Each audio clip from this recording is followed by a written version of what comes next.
Dewan Pertimbangan Partai Nasdem DPW Jawa Barat Rajiv melakukan konsolidasi struktur tingkat DPC dan DPRT Partai Nasdem.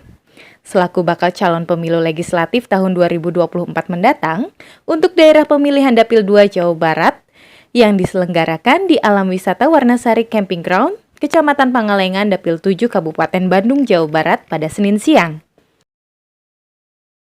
Selama bulan Ramadan 1443 Hijriah ini, Rajiv juga dalam kegiatannya terus bagikan ratusan paket sembako, sebanyak 200 paket sembako diberikan kepada pengurus DPC dan DPRT Partai Nasdem di wilayah Kecamatan Cimaung dan Pangalengan. Selain itu, Rajiv juga akan melakukan pengenalan langsung terhadap masyarakat. Ini Dapil 7, Dapil 4 udah, Dapil 7 dipecah 2. Beberapa Dapil dipecah 2 karena ya jaraknya jauh supaya ke masyarakatnya juga biar lebih diperkecilkan, lebih cepat, pengenalannya lebih baik ya. Pemahaman tentang struktur Nasdemnya juga lebih bagus. Dari Kabupaten Bandung, Asep Teddy,